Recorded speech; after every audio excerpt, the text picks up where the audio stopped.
Good morning, everybody. It's a pleasure to be here. This is my first NAPCRG. Did I say that correctly? Did it? Yes? Yeah. Okay, awesome. And as Margaret mentioned, I'm wearing two hats in my presentation today. I'm going to spend a lot of time talking about what we do at Duke as part of the Duke Institute for Health Innovation. And then I'm going to zoom out and give you kind of the national perspective of what's going on in the U.S. in the work that I do through Health AI Partnership. And I will say we also share a funder. The Gordon Betty Moore Foundation has funded a lot of our collaborative work with Health AI Partnership, so we're very grateful for their support as well. So the way I've structured the talk is I'm going to give you brief intros.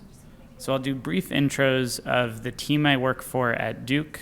We go by the nickname DHI, Duke Institute for Health Innovation. I'll talk about Health AI Partnership. We're going to go deep into kind of best practice examples across the product lifecycle. I'm going to give you the sense of what's happening at the national level. In that fourth section, I include a bunch of quotes. A lot of what we do is mixed methods research, so I want to emphasize to you that you're not alone in the journey of learning how to use AI. And then I'm going to end with a brief section about our work developing a framework for health equity assessments for AI. So I'll kick things off with giving you some background on the team that I work for. So we're called the Duke Institute for Health Innovation. We've been around for a decade at Duke. We were started by the then Chancellor, Dr. Victor Zhao, who now is the head of the National Academies of Medicine. Our mission is to catalyze innovations at Duke, so we're very internally focused. The way that I describe our team is that we operate like an industry R&D team in a health system. And our goal is to develop transformative innovations in health and healthcare. And our approach is really grounded in design. You may have heard of the terms human-centered design. This is where you really work very closely with your users or your customers to build solutions with them that solve problems that they face in their work every day. So most of our projects, we build things with clinicians, and then there are projects as well where we actually build things with patients that are directly patient-facing. We have 4 pillars going from left to right. We are very implementation focused. If we're involved in a project, we have to see a path to implementation internally. We have a big focus area on health technology over the years, and I'll give you some examples of this. The types of tooling that you need to do AI and ML well in healthcare does not necessarily come off the shelf with your EHR or with other software. So we've had to build a lot of internal infrastructure. The third pillar, probably very important to this community, is leadership and workforce development. So I've been running a med student scholarship for over the last 5 years, and we also do a lot of programs with residents, fellows. And then on the far right, this is more recently our work at the national and global level, developing best practices and disseminating those best practices to other settings.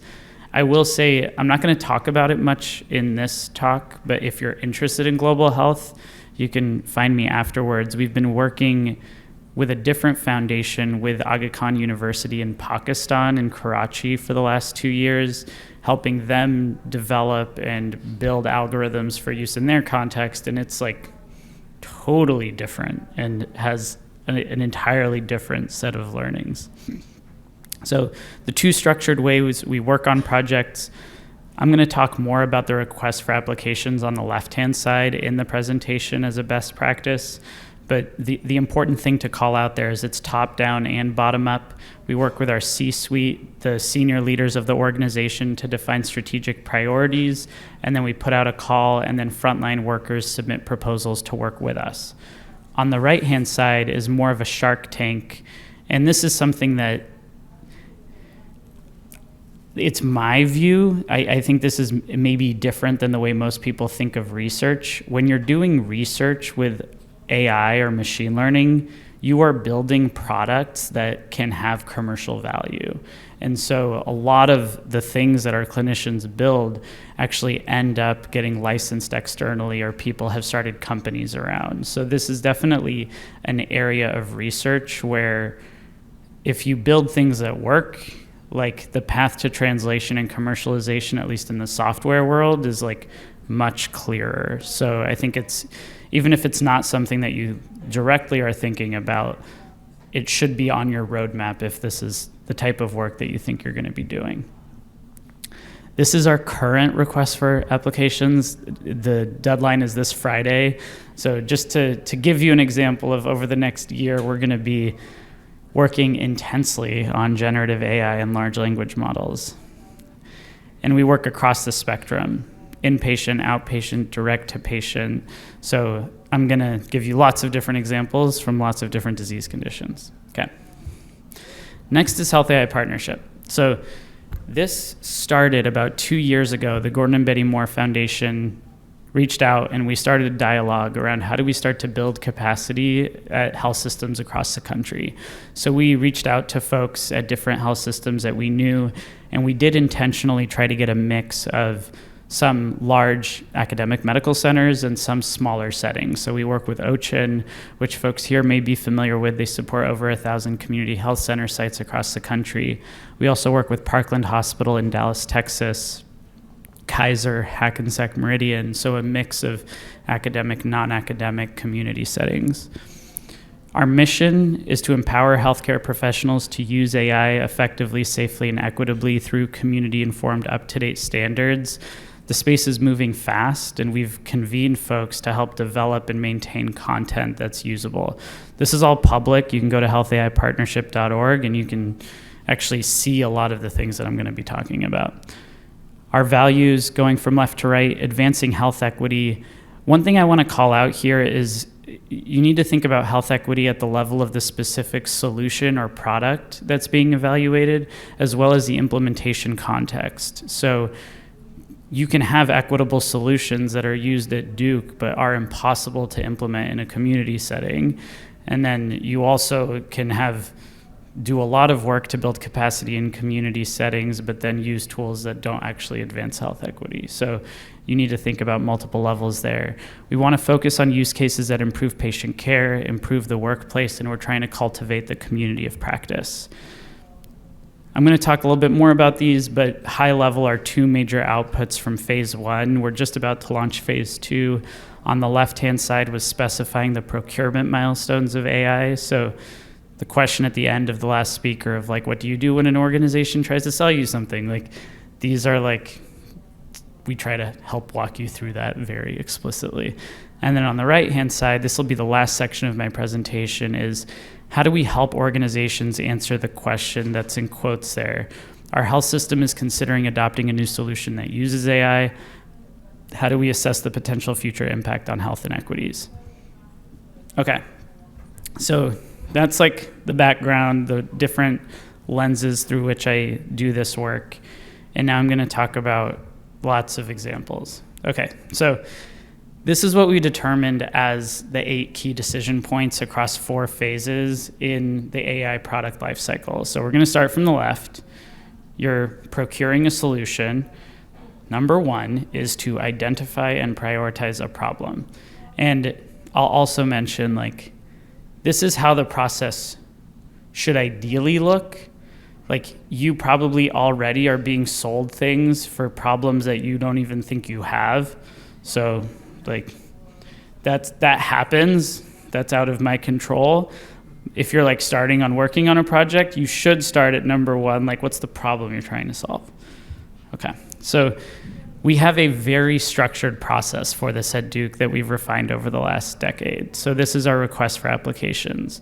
So starting on the far left, our C-suite leaders, hospital presidents, chief medical officer, chief executive officer, chief operations officer, they all provide input into what the strategic priorities for the system should be for innovation over the next year.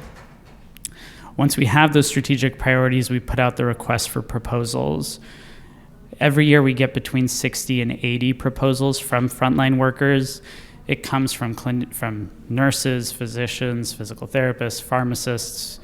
We've worked on many different types of problems.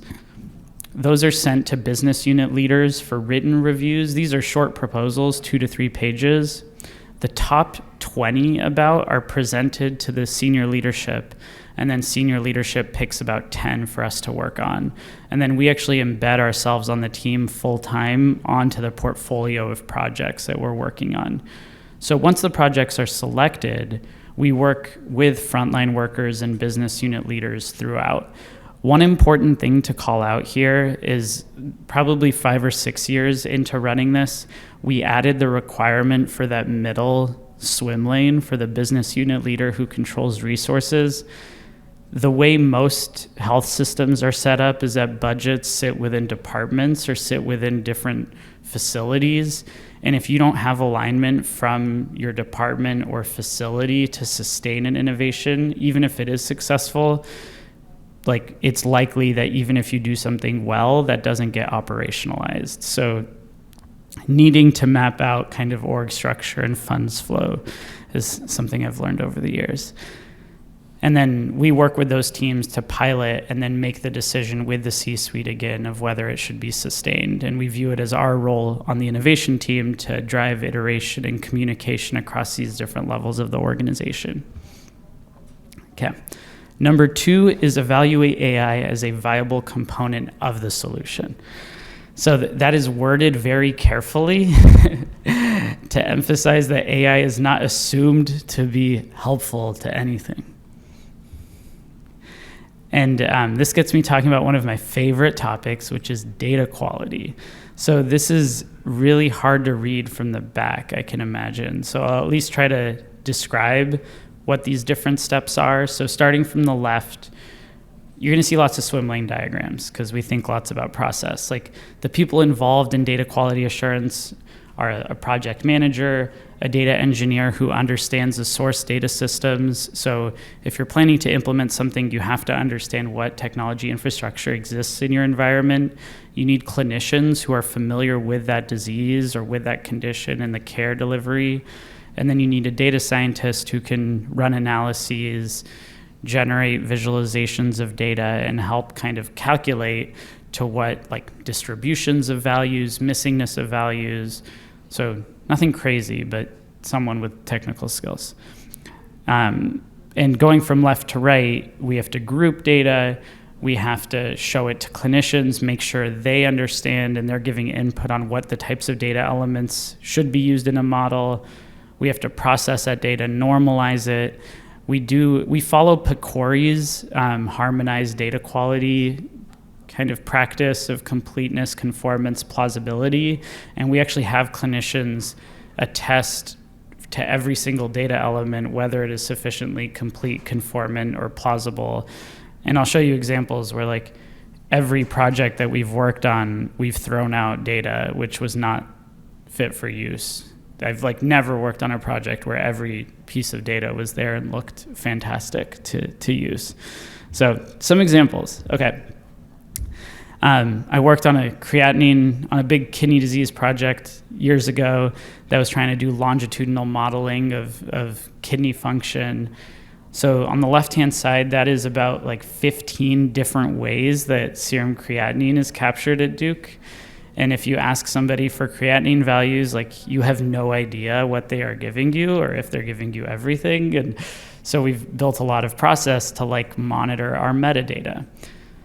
On the right-hand side is an example of glucose where Duke went live on Epic. We installed the Beaker module, which adds like, it's in parentheses, like POC glucose WB, so point of care glucose whole blood, and then in parentheses Beaker. So that's like the new way of ordering glucose. But then like there's still people out there ordering glucose the old way because we never deprecate anything in healthcare. Like you just always add things and you never tell people not to do something.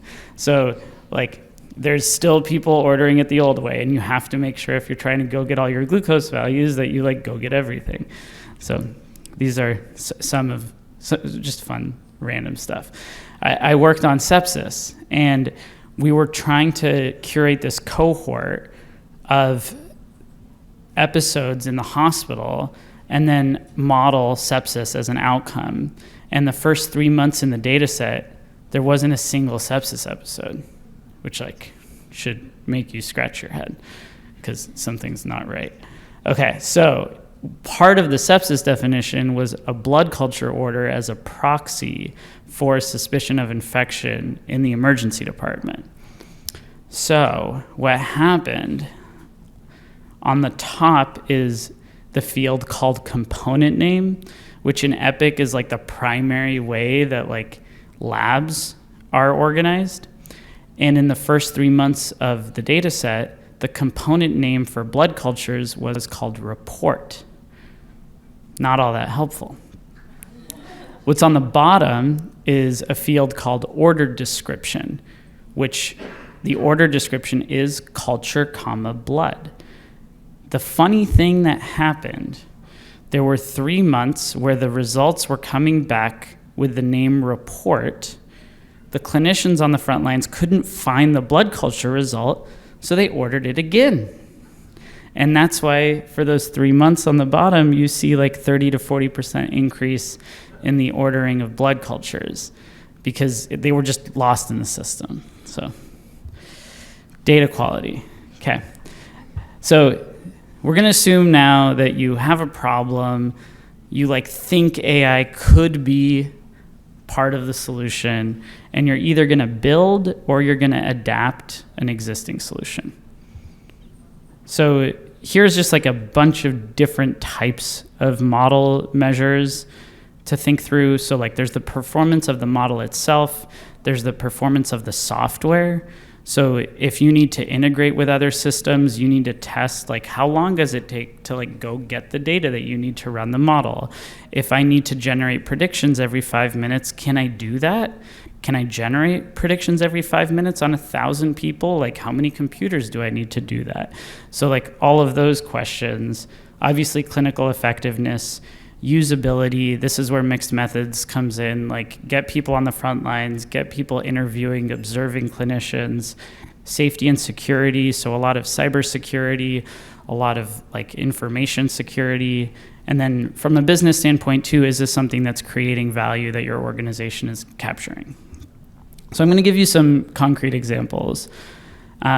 This is a paper we published a few years ago, so I'm just going to pull different tables from it. Okay, on the top is probably the most common thing you see, which is like different settings, different times. Here's the AUROC. So AUROC is the most commonly reported measure of models, otherwise known as the C statistic. The technical definition is like if you randomly select a patient with the condition and without the condition, what's the probability that the person with the condition has a higher score than the person without the condition? Like super intuitive, I know, but that's actually much more intuitive than PRC, average precision, which on the aggregate doesn't have like a good interpretation. But what I want to emphasize is a different way that we look at model performance, and we do this with almost every model that we build, is we look at every single threshold. What is sensitivity, specificity, positive predictive value? And then on the right-hand side are kind of the workflow implications. Like how many alerts are you going to fire a day? How many of those alerts are true alerts or false alerts?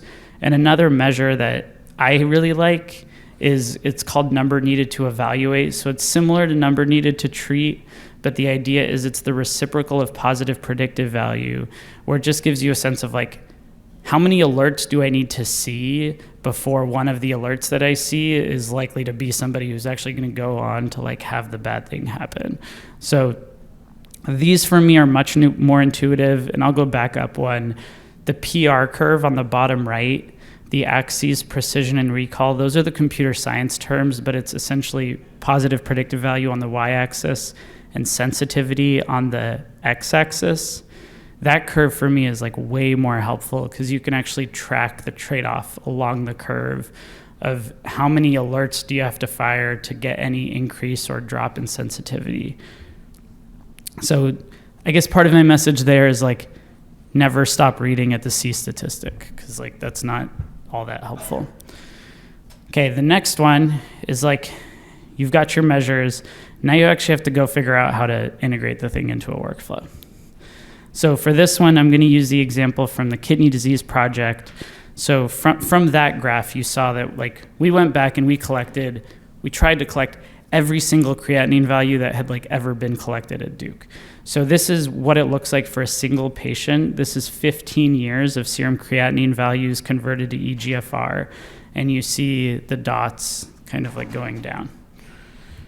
Okay, so according to like the nephrology guidelines, you should get a referral for a specialist once you cross the threshold of 30. There we had a trend line. Now, this patient was referred to a nephrologist, but about a year after they crossed this threshold. Thankfully, once they were connected to specialty care, they stayed plugged into specialty care. But there's the question of like, what happened? And we add on the primary care doc visits now, and you see that in the year between crossing the threshold and having that first nephrology visit, there were actually 6 PCP visits. But you should also note this person only started seeing a PCP at the point where they were already below 30. So then you're probably wondering, well, like, where was the patient when they were dropping? And the reality is they were showing up to the ED repeatedly and getting admitted to the hospital. So this for me is just a great example of like the data was being generated in different places in the system. There was no one seeing this, no one kind of tracking this in a longitudinal fashion and making sure the patients were getting what they needed. This patient died prior to us working on the project. I think their death was in like October of 2014. But when we started building out this data set, there were tons of other people in the community approaching this and also had not been referred or not getting the interventions that were recommended. So one of the clinical leads on the project is a transplant nephrologist, and this was something he relayed to us as like, every day I go to clinic and people ask me, why didn't anyone tell me sooner that this was going on? CKD doesn't happen overnight. It's not like sepsis. It happens over months or years. So what we did is we took algorithms that already existed. So these were already published, the kidney failure risk equation, and it was like a 2-year eGFR calculation. We ran them on an ACO population, so it was about 50,000 older adults. We found 2,000 that had above the 15% risk of ESRD, where once again, nephrology guidelines recommend that should be considered for a referral to subspecialty care. And then we identified patients for what we called population health rounding.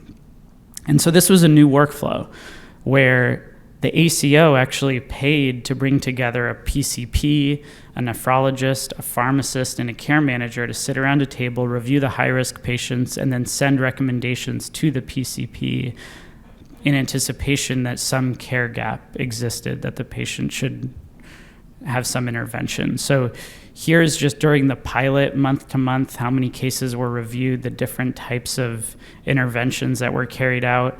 During the 6 months, there were about 140 interventions with 84 patients being scheduled for nephrology visits. This was in 2016, 2017, and the ACO continues to do this, not just for kidney disease, but they do it for NAFLD, peripheral artery disease, and community-based palliative care now. So part of why I'm giving you this example is I started med school in 2011 as EPIC was getting rolled out at Duke and EHRs were getting everywhere. There was and still is this dogma that like whatever you build has to integrate seamlessly into the health record and into clinician workflow. This was a great example where like the clinician workflow like did not meet the need of the population or patients. Like there were patients who had progressing chronic disease who weren't in clinic, but we had the data, and what were we going to do about that? So this is a quote from one of our qualitative studies. I'll focus on the first sentence. The difference in algorithm performance is negligible compared to the difference that a good physician champion makes or a good intervention plan makes.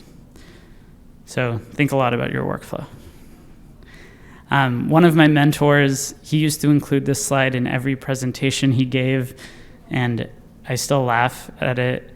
When you walk into Duke, there's this wall that has in brass the panel with the name and like the years that every original department chair was at Duke. And my mentor would ask, like, what organization has its org chart in bronze and it hasn't changed in 100 years? So the next example is something that we intentionally include prior to clinical integration. So the idea is pre-integration safety and effectiveness of the AI product. So this is to try to help normalize the idea that before you put something into practice, you should be testing it internally within the setting that you're planning to use it. So for this, I'm going to use a different example. This is for, I'm just checking time. This is a pediatric sepsis example. And I'll talk about this thing that we call a silent trial. So a silent trial is where you've taken an algorithm, you've evaluated it on historical data, it looks like it works pretty well. Now you want to connect it to the production environment, but you don't want to show anybody the results. Like, you're not exposing the clinicians who are bedside or seeing patients to the outputs of the models. You're just making sure that it continues to function in the production environment, because like all sorts of things change. So this is a case of when we got burned during a silent trial. Okay, so the definition of pediatric sepsis was a blood culture order and antibiotics for 4 days and acute organ dysfunction. For this model, we used a neural network model to predict over the next 6 hours with what we call a 3-hour snooze. So imagine if I'm generating a prediction every hour and like I've already fired an alert. Like, do you need to see an alert every hour? No. That's what clinicians tell us. So for different projects, we have different snooze periods. We had trained the model on 4 years of historical data, and we did what we call a temporal validation, where we just looked at a different time period and made sure the model worked on that different time period, and it continued to work. So we're like, okay, this looks great. Let's now move forward to a silent trial. So in the silent trial, we ran it on about 1,500 encounters, and the model was generating 30 alerts per day instead of what we expected to be 2 alerts per day, and it was firing on almost every encounter at the very beginning of the ED visit, which is not what we were expecting. So when we went back and dug through like how we trained this model, and I can't emphasize enough that we actually did something that a lot of people do when they train these types of models. So sepsis primarily occurs early in encounters. So we somewhat arbitrarily said we only really care about the first 168 hours of an encounter, which is like the first 7 days. So for the first 168 hours, that's data we're going to curate in a way where every hour has its own kind of set of inputs. For encounters that have sepsis early on, we stop filling in the inputs at that time. So if a kid comes in and has sepsis at hour 5, they only have like 5 hours of like real data, and then everything between 5 and 168 was zeros. And then the longer encounters for the kids who don't have sepsis, they have 168 hours of like every hour having its own set of input features. What the model learned was like sepsis happens very early on, and then it doesn't happen. So like that, but that only came up when we actually ran it prospectively. So yeah, the model learned to associate the early hours of an encounter with sepsis. And when we retrained the model without that normalization, the AUPRC, the average precision, dropped from like 0.4 to 0.5 to like 0.01. So this was actually a model that we stopped, and we went with like a rules-based heuristic instead and didn't do any machine learning. Okay, next one is clinical integration. So this is like, I'm sure what people are most pumped up about in this room. change management, workflow integration, and scaling. Okay, so this is not something that you probably thought you would see on clinical integration, but this is the type of infrastructure that we've had to build. So it kind of came up in the prior conversation, but you have to be able to very closely control and monitor these models when they're running. So over the course of the last 6 years, we've continued to iterate on our own data pipeline infrastructure, which we now use for probably 30, 40 different projects that run. These can be like very basic analyses for quality measurement, or it could be real-time algorithms. Something else that we've spent a lot of time on, we published this now 3 years ago, and we've developed new versions of it, but it's documentation and communication material for clinicians about algorithms and how the algorithms are working, what they're doing. Part of the motivation for this was we collaborated for a while with an anthropologist who did a lot of ethnography in our hospital with the nurses using the system. And she asked one of the nurses, like, how does this model work? And the nurse said it like reads everything in the chart and can identify when sepsis happens, which was totally not true. And we were like, yeah, if you ask different people what's going on, part of why it's a black box is because people kind of have magical thinking about what technology is capable of. So sometimes just like put a label on the black box of like what's happening inside. So the last two things are lifecycle management. First one's monitor and maintain. So for this, like, we just bucket it. I won't go into too specific details, but on the left-hand side, you need to monitor the actual model. So like, what are the outputs looking like? What are the inputs looking like? What is just the prevalence of the condition over time? So anything that the model is trying to either predict or anything that it relies on for the predictions, you need to monitor all of that. Then there's like, we actually try to separate the model from the solution, because solutions often have workflow components. Whether you're expecting a person to like make certain decisions, click certain buttons. So monitor everything that you expect the user behavior to be after using the model. And then from an operations standpoint, kind of what's the impact that you're expecting from the economic and clinical aspect of what you're trying to achieve with implementing this. This is just an example. On the left-hand side, we monitor every lab that goes into a model, every medication that goes into a model, and on the right-hand side are some of like our outcome dashboards of sepsis compliance, as well as the bottom one is advanced care planning for mortality prediction. The last one is update or decommission the AI product. And this is just, even after you've integrated, there's a lot of lifecycle management that you have to do. Some things to call out here are biannual end user training. So this is for our sepsis model. There's a lot of nurse turnover right now. So needing to train and make sure that people, as they're interacting with the system, know what's going on. We need to audit the solution periodically to make sure that it continues to achieve its clinical and operational outcomes. And then one other thing I forgot to mention was customizing the UI for different groups. So even at Duke, we have a 1,000-bed hospital and then 2 300-bed hospitals. When we rolled out to the 300-bed hospitals, they wanted a different workflow than the 1,000-bed hospital. So needing to configure things differently for different groups of clinicians. So that's the 8 key decision points, with examples from Duke of how to follow this. I will say most organizations are not, like, there's only one group actually in Health AI Partnership that has decommissioned a solution. So this is like very rare to get to the end of it. I expect most organizations are pretty early in the product lifecycle. So the next section, I'll go into a little bit more.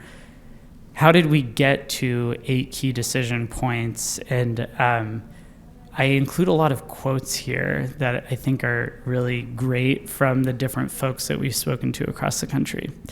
So I already gave you some background. Health AI Partnership was launched in 2022.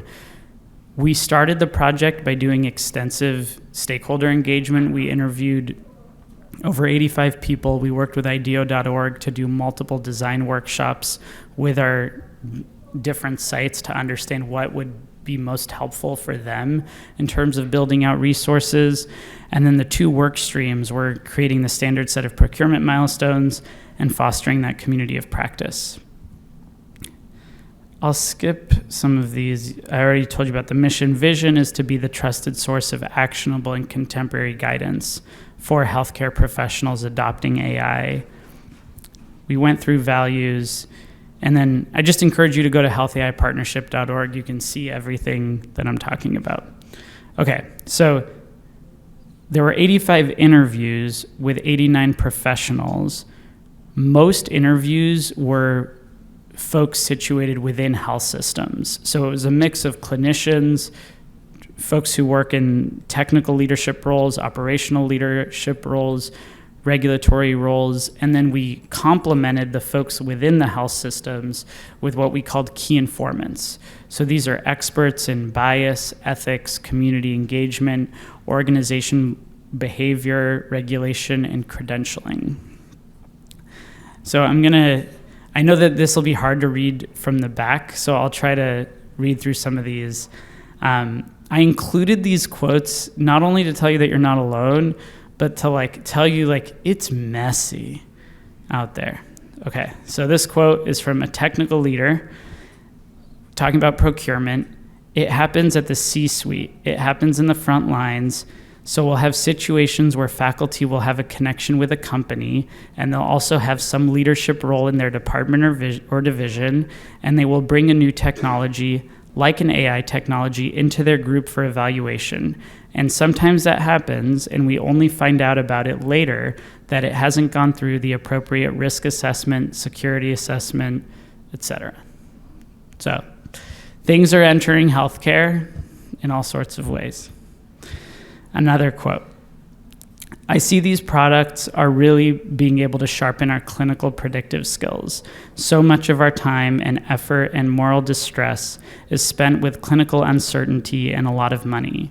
So if we can be better at predicting which patients would do well, which won't, which patients will benefit from surgery, which won't, where there's greatest clinical uncertainty, we're using a data set in order to make better predictions. That's where I see the greatest utility. And these quotes are also in a publication that I'll give you. There's the full bibliography. But I thought just captured well one clinician's perspective who also works in a technical role of how to find good problems to work on for these technologies. This is a quote I included because this is about development and adaptation. The context for this was buying an externally sourced product. So you'll hear oh, this is turnkey. I'm going to sell you something that you can just turn on and use. That's probably not true. So this person says, I'd say you need finance, you need a data analyst, you need a software engineer to do the integration, you need your IT system to be involved, and then you need some clinicians or a physician champion or a clinical nurse champion, and then you need who's going to be following up post and managing the relationship, and then you need to think about the contracts that you develop. So this is buying something externally and just the type of personnel that you need to put it into use. This one I love because I'm sure this manifests in your daily lives as primary care docs. If you're building a model and you say, we can predict with incredible accuracy and early on with these vital signs, we just need that cognitive decline measure. And the nurses sometimes put it in, but you know what? They don't always. So let's put a BPA in so that we get them to enter the cognitive decline every shift because they're not always doing it. It's no, that's just not ideal because you're impacting the workflow. And this happens all the time where people, I'm sure you experience this, turning clinicians into the feeders of algorithms. where it's just like, we need you to do this specific thing so that the model can get the data that it needs. And yeah. Another one, speaking to kind of how messy it is out there in the real world. I don't think the vast majority of systems that click the box to turn this on run it through a compliance or technical governance infrastructure or something like that. They just said, this is a new capacity that the EHR is offering. Sounds like it's useful. Let's go for it. So this is another interesting one about clinical integration and kind of building trust with clinicians. If we have a situation in which the machine is basically all the time right, doctors are just going to trust it and stop focusing on it. If we have a system where the system is wrong, lots of the time, doctors aren't going to use it. If we have a system, on the other hand, where the system is wrong enough that doctors should be checking it a decent amount, and they find that they're fixing it up a decent amount, it's right there in that sweet spot. It's hard for me to imagine that it's staying there in the sweet spot, or frankly, that's a good use of physician time. So this I found fascinating, because this person went on to emphasize that what we really should be trying to do is figure out what can we automate versus not automate, and stop wasting people's time with algorithms that are only partially helpful, but that someone has to look over every time because we don't actually know when it's right and when it's wrong. So very different perspective than anything we normally encounter. Okay, remember these are quotes, so if I'm cursing, it's the intention of the quote. So this is about life cycle management. This one was too good to pass up. I think most health systems are pretty shitty at figuring out how well it actually turns out in individual patient cases. And that's part of the reason we don't have anything close to a learning health system, because we're not good at monitoring outcomes except in a few weird, unusual cases. And that's a problem. I don't think it's that different from the infrastructure that should be in place for quality monitoring in health systems more generally. So remember that the question here was about how do you monitor AI algorithms? But the reality is, like, there's a lot more basic things that we already can't do well, that like we have to solve those problems before we can like do these like really sexy things. Okay, last one. It's really hard to decommission things. Really, really hard. Okay, so that's like, you're not alone. There's lots of people out there trying to do this. There is a community of practice, and it's really messy. Okay, so this last one, I'm just gonna leave you with some perplexing, hard things we're working on related to health equity. So I mentioned the question we're trying to help folks with. It's here again at the end. Our health system is considering adopting a new solution that uses AI. How do we assess the potential future impact on health inequities? So we hosted a case-based workshop. This was back in February. Our team at Duke built an example case, and then we invited a team from New York Presbyterian and Parkland Hospital in Dallas, Texas, to come present their cases. So the NYP use case was a postpartum depression model, and the Parkland use case was an algorithm called Know Thy Patient that they used for patient clustering, and then they develop care programs for patients in different geographies that have different kind of mixes of comorbidities. So folks who attended the workshop, we had 100% participation from all the healthcare organizations we work with. And then we also invited folks from AMA, Berkeley, DLA Piper, our funders.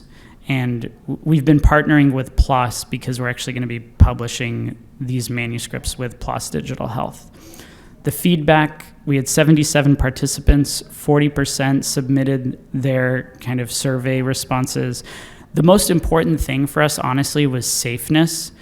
How much did you feel that it was a safe space to share your experiences? Because we're asking health systems to come in and tell us about real models that they're actually planning on putting into use, and telling us how they would answer the question of doing a health equity assessment, which, like, the reason we did the workshop is because no one knows how to answer that question. Like, And I'm saying that after doing the interviews with like 15 of the nation's foremost bias and ethics experts. Like, people tell you different things of what you should do.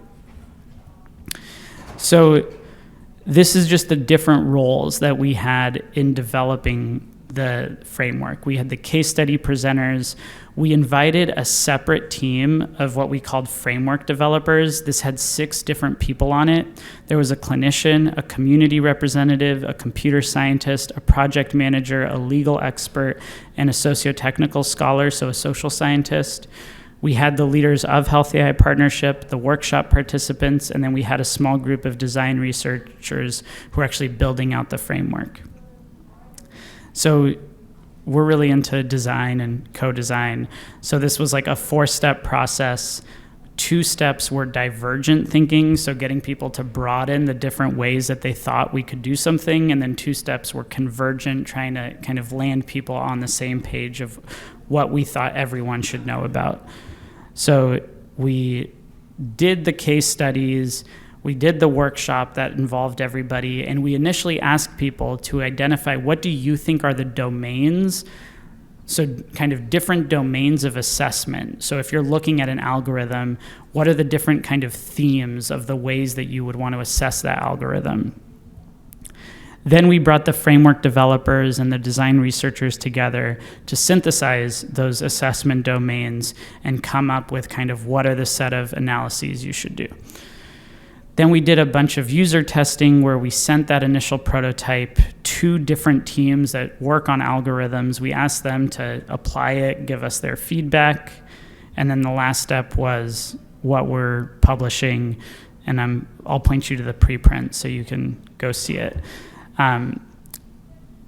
At the end of the day, we came up with 5 assessment domains: accountability, fairness, fitness for purpose, reliability and validity, and transparency.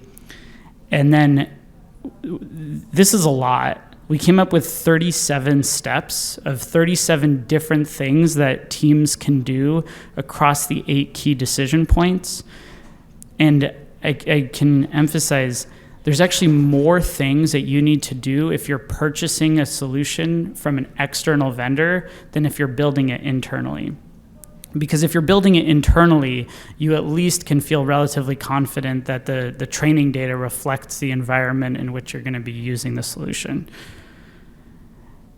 As we built this out, we found there's a lot of different types of stakeholders that need to be involved in these different procedures, including patients.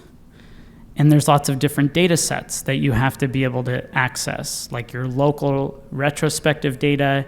You'll want data from your local region that's not healthcare data, because it may be that people within your community are even facing barriers accessing healthcare. So the population you see in your healthcare environment could be different from the local community. And then you need the training data from the developer of the algorithm. You need a literature review, and then you will also need qualitative data gathered from interviews, focus groups with patients and clinicians. So I'm going to give you like one insight that we got from the framework development, which kind of blew my mind. So I'm going to leave you with this as a group of researchers to figure out what this means. Okay, so if there's evidence of inequity for the condition of interest in historical data, you cannot rely on subgroup performance of the model. I'm going to tell you more. Okay, so let's take an example.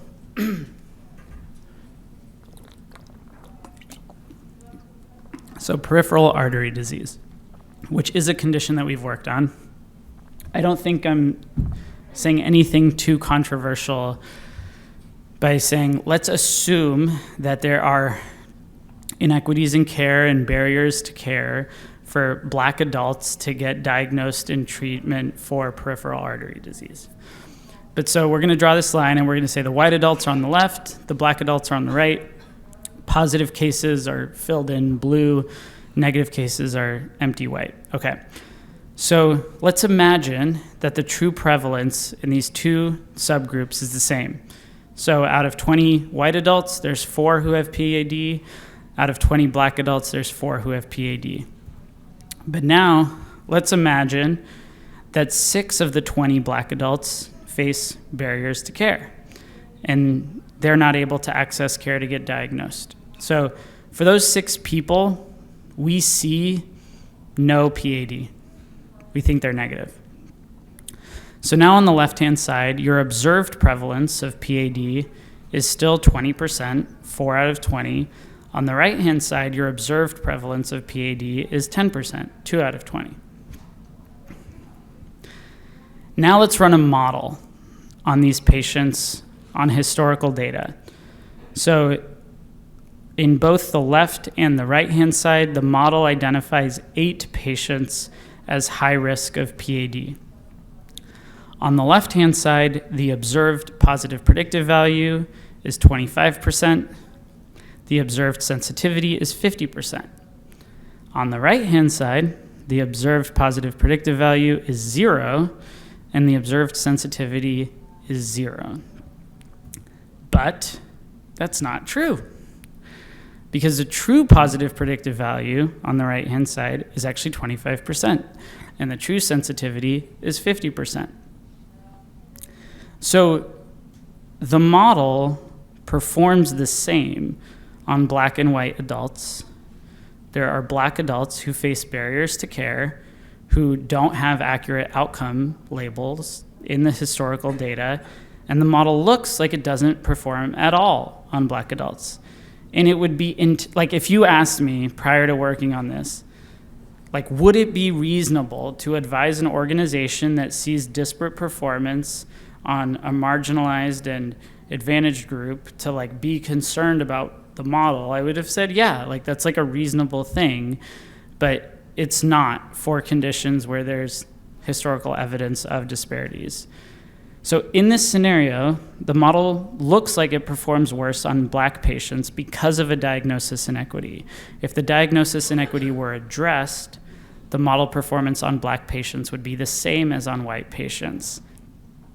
And so the part that's, like, so unsettling with this is that you need to test the model prospectively in a way that addresses the inequity to accurately assess performance across advantaged and disadvantaged subgroups. And I can assure you that, like, that's not gonna happen without, like, research and investment. Like, health systems are not gonna pony up to, like, test these things prospectively on disadvantaged groups and, like, proactively address the health inequity. So, like, this for me is, like, super concerning, because it's gonna mean that once people realize what has to happen, like, this is research. So work with us. We're continuing to build the community of practice. We've got 2 years of funding from the Gordon Betty Moore Foundation to launch phase 2.